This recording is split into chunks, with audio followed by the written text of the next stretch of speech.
तर नमस्कार. आजची आहे दुपार रविवारची, त्याच्यामुळे थोडासा टी व्ही बघणं वगैरे चालू होतं आणि टी व्ही बघता बघता रोहन्स ब्लॉग लागले आणि त्याच्यामध्ये वडापाव करत होते सगळेजण. त्यांची वडापावची फॅमिली पार्टी चालू होती आणि ते दुपारचं जेवण होऊन आता 2-3 तास झालेले आहेत.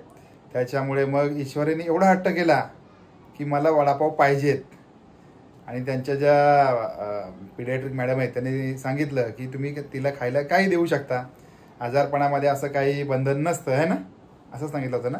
खाण्याविषयी काही पथ्य वगैरे काही नाही आहेत. त्याच्यामुळे अचानक भूक लागली आणि आता ते ब्लॉगमध्ये वडापाव रेडीमेड खात आहेत किंवा बनवून खातात. पण आता आम्हाला वडापाव करायचा म्हटला किंवा काय तळण करायचं म्हटलं तर कमीत कमी 2 तास जातील. चालेल तुला? नाही, मग 2 मिनिटात पाहिजे. 2 मिनिटात पाहिजे. मग 2 मिनिटात जाऊन आणावं लागतं. आणायचं, पण आम्हाला गरम गरम पाहिजे. गरम गरम मिळणार. पण आम्ही आता हॉस्पिटलमधनं येऊन आम्ही दमून जरा आराम करतो. असं झोपा काढून मिळत नाही, झोपा काढून. त्यामुळे आज आम्ही वडापाव पण नाही. झोपा काढून मिळत नाही. वडापाव मिळतो की पैसे पायावर टाकून मिळतो. मग 15 रुपये एक वडापावला दिले ना, मिळतो. मग काय घेऊन यायचं? 4 वडापाव. 2 वडापाव गरम गरम. मला 2. तुम्हाला 1. नाही मला पण 2. मग मला पण 2. मी कोणाची गोडी मारलेत? तुम्ही बघा, तुमचं तुम्ही बघा. कसं पण एकदम असे गरम उकळते, तडकते फडकते पाहिजे. ते बघणार. त्याच्याकडे मिळाले तर घेऊन येणार, नाही तर मग येणार. 2 मिनिटं थांबायचं, त्याला सांगायचं फ्रेश काढून दे, काढलेली नको. मग तोपर्यंत मिरच्याच 5-6 तरी आणि अशी तिखट चटणी, सगळं सागर संगीत पाहिजे. मग आता ही चहाची पण वेळ आहे. मग चहा मी करते, तुम्ही येईपर्यंत पटकन चहा बनवून ठेवा. मी पटकन जाऊन वडापाव घेऊन येतो आणि मग आपण पुढे कंटिन्यू करूया. Okay, done. लवकर या. लवकर येतो, वाट बघा.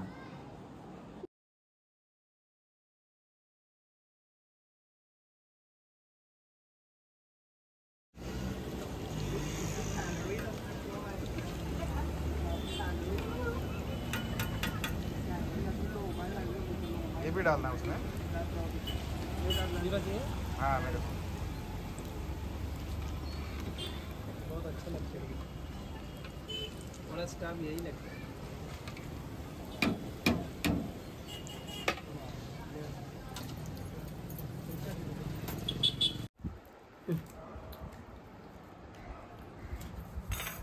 मस्त.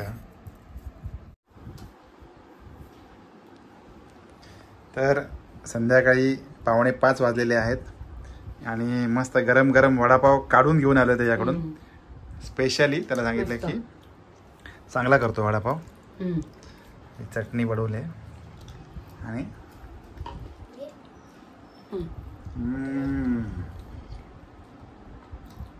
जकास.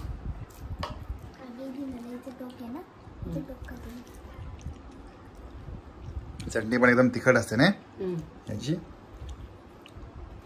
आणि मध्येच मग एक असा चहाचा सिप घ्यायचा.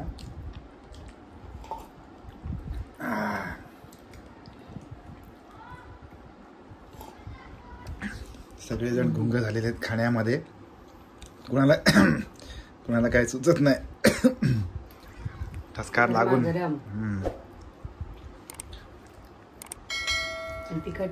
ईश्वरी तर एक शब्दही बोलत नाहीये, गुंगलेली आहे खाण्यामध्ये. ती बरेच दिवसांनी व्यवस्थित खायला लागली, त्यामुळे तिला चव लागली. आणि वडापाव मिळालाय ना फेमस. रोज रोज नाही खायचं आपल्याला, आता कधीतरी, आजच, रोजच नाही. महिन्यातनं 2दा. बोट 2 दाखवलेस पण किती? 5 वेळा. संडे संडे संडे संडे 4 वेळा. पण आम्ही एरवी बाहेरचं काही खात नाही. मग संडेला आम्ही खातो ना, पण खाऊ असं 24/7. तुम्ही पण नका खाऊ मग. का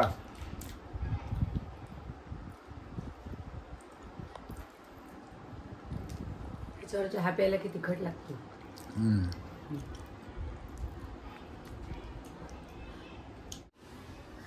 आज रविवारची दुपार आणि बाहेर पाऊस पडतोय, त्याच्यामुळे ईश्वरीचंच खूप चाललं होतं माझ्याशी काहीतरी खेळ आल्यापासून नुसता अभ्यास झाला. त्याच्यामुळे आता तिला म्हटलं बरेच दिवसांपूर्वी टम्बलिंग टॉवर आणला होता, तर म्हटलं आता टम्बलिंग टॉवर खेळूया.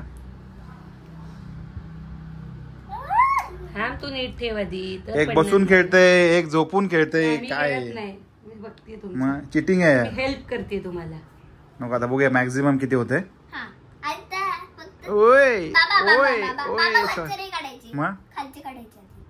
ओके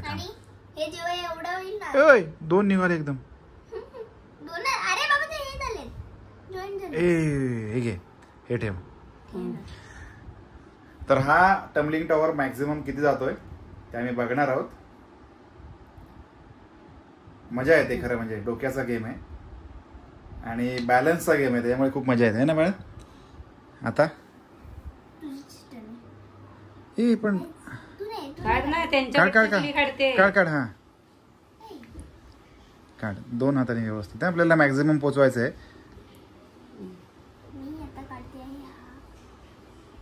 भाऊ घाई नाही करायची, एकदम सांभाळून काढ, व्यवस्थित डोकं लावू ना. इकडचं काढूच नका कोणी पण. तर मंडळी, तुम्हाला एक प्रश्न आहे. तुमच्या घरी ज्या वेळेला मुलांसोबत तुम्हाला वेळ घालवायचा असतो, याला आपण क्वालिटी टाइम म्हणतो, तर त्यावेळेला तुम्ही काय करता हे जरा कमेंट करून सांगा. बरं झालं. प्रत्येक वेळेला म्हणजे मुलांना खाऊला पैसे दिले, पॉकेट मनी दिला म्हणजे सगळं काही आहे असं नाही. त्यांच्यासोबत क्वालिटी टाइम घालवणं सुद्धा महत्वाचं असतं. तर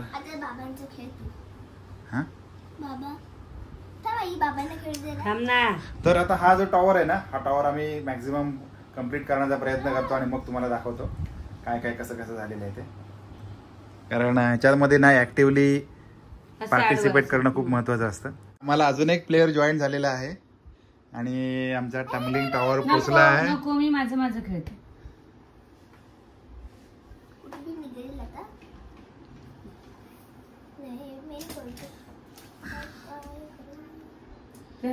एकदम अटीतटीचा सामना. टॉवर कधी पण पडू शकतो, तरी पण दोन्ही खेळाडूंची अतिशय केअरफुल अशी खेळी.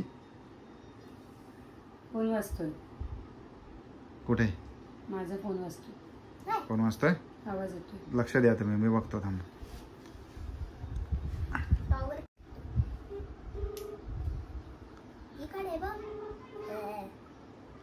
ओ माय गॉड, ए पडेल.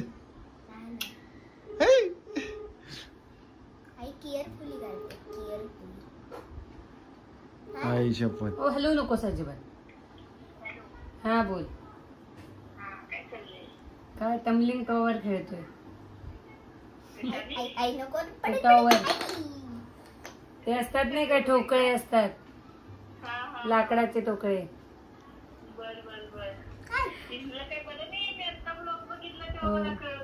आलो कालच आलो, संध्याकाळी घरी आलो हॉस्पिटल मधून.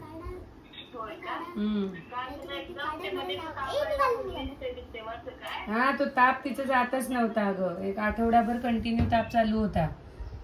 मग सगळ्या टेस्ट वगैरे केल्या, टायफॉइड, मलेरिया, डेंग्यू वगैरे, तर त्यातलं काहीच नाही निघालं. पण व्हायरल इन्फेक्शन आतमध्ये झालं होतं. त्यामुळे मग तो 8-9 दिवस कंटिन्यू सकाळ संध्याकाळ ताप येत होता तिला. आणि मग 100 हा त्यामुळे आता बरी. कालच संध्याकाळी घरी आलो. हॉस्पिटल मध्येच होतो आठवडाभर. नाही आठवडाभर होती हॉस्पिटल मध्ये. पडला तिला बाहेर नाही ना पाठवते अजून. Welcome to my home. Wow, how beautiful. मस्त. बघू कसं कसं आहे तुझं घर. हे इथून एंट्रन्स आहे. हा, मग इथून आतमध्ये जायचं. इथे गेट आहे, इथून आतमध्ये जायचं असं. इथे आहे हे काय, लिव्हिंग रूम. इकडे आहे बेडरूम. ही माझी बेडरूम, ही आई बाबां तिकडे ती आई बाबांची बेडरूम. Okay wow. आणि हे वरती आहे ते टेरेस. त्याच्यामध्ये एक टेबल आहे आणि त्याला 4 हे खुर्च्या आहेत. वा वा वा मस्त जक्कास.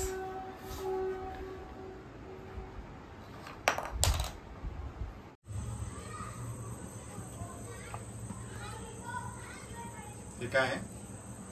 भाजणी, पोकळ भाजणी. ईश्वरीसाठी हेल्दी. मग अशी अनहेल्दी खाऊन झालेत ना वडापाव. आता काहीतरी हेल्दी. ती हेल्दी असते कारण ह्याच्यामध्ये सगळ्या डाळी, तांदूळ, काळे उडीद आणि कांदा अशा बऱ्याच गोष्टी असतात या पिठामध्ये. आणि त्यामुळे कांदा असतो. हेल्दी आहे. ह्याचं थालीपीठ पण करतात आणि मोकळ भाजणी पण करतात. ईश्वरीला आमच्या थालीपीठ आवडतं आणि मोकळ भाजणी नाही आवडत. पण आता तिला ऑप्शन नाहीये. पण मला असं वाटतं की हेल्दी आणि सगळ्यात सोपं म्हणजे मॅगीला ऑप्शन म्हणजे मॅगीमध्ये आता काय करतात माहिती नाही, पण हे आपण घरी बनवलेली भाजणी. त्याच्यामध्ये तू सांगितलंस की सगळ्या डाळी आहेत, तांदूळ आहे, सगळं काही आहे, बऱ्याच गोष्टी असतात. हे आता घालायचं. त्याच्यामुळे हा हेल्दी पर्याय होऊ शकतो सगळ्यात जास्त आणि लगेच फार कमी वेळामध्ये बनते आहे ना. बघ केवढं. 5 ते 10 मिनिटं. हा आता ईश्वरी मला वर घे बॉटल तापली तर तेल घालते याच्यामध्ये. बघ असं दाब ना. जास्त गरम त्याला तेल जरा बऱ्यापैकी जास्त लागतं. ओके. आणि हे आपलं घाण्याचं तेल आहे. कच्चे घाणे का शेंगदाणा तेल. बरोबर. बस बस. आता कच्चे घाण्याचं तेल असल्यामुळे ना तापले जास्त बारीक कर. याचा स्मेल लगेच जाणवतो आहे ना शेंगतेलाचा. रिअल शेंगतेलाचा म्हणजे त्याचा स्मेल असा व्यवस्थित जाणवतो. एवढं अजून थोडं जवळपास पाव चमचा हिंग कमी ना. अजून पोटासाठी चांगलं असतं. आणि तिखट घाल. तिखट 2 चमचे. छोटे स्पून आहेत मध्ये म्हणून 2 चमचे. अजून एक घाल. भरून घाल. हा आता जरा मागली. हा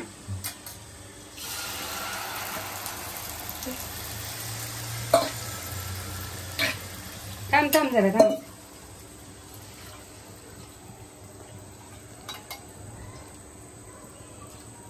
म्हणजे करायला एकदम सोपं आणि व्हायला हलकं, पचायला हलकं आणि तेवढंच हेल्दी पण पर्याय न्यूट्रिशियस असं भाजणी. मोकळ भाजणी ना. अत्यंत मराठमोळा असा पदार्थ. आणि आज जेवणाला पर्याय म्हणून केलेला आहे. जेवणाला पर्याय होऊ शकतो. 5 वाजता वडापाव खाल्ला असल्यामुळे फार अशी भूक नाही. हा म्हणजे कमी भूक असेल आणि 3-4 लोकांसाठीचा एक डिशवर जर काही खायचं असेल तर त्यावेळेला हा एक उत्तम पर्याय म्हणू शकतो आपण याला. ही झाली ना तयार. थोडस तूप घालायचं त्याच्यात. हा आणखीन छान लागते. बरोबर. म्हणजे ओव्हरऑल हेल्दी पर्याय याला म्हणू शकतो आपण. आणि त्याचा स्मेल सुद्धा छान येतोय कारण घाण्याचं तेल आणि भाजणी असं मिळून हे एकदम सुंदर पर्याय होतो.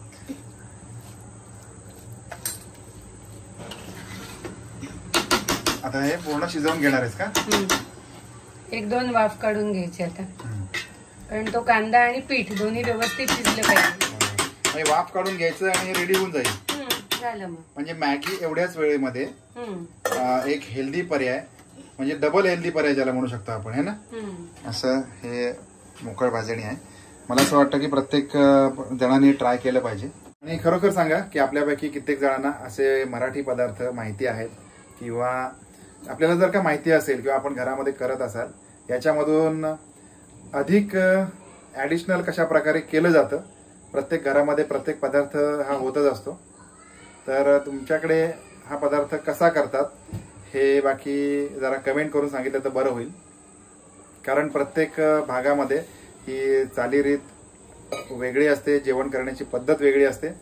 तर आता हे जे आम्ही तुम्हाला दाखवलंय ही पद्धत आणि तुमच्याकडे असणारी पद्धत याच्यामध्ये काही फरक असेल तर तोही कळवा.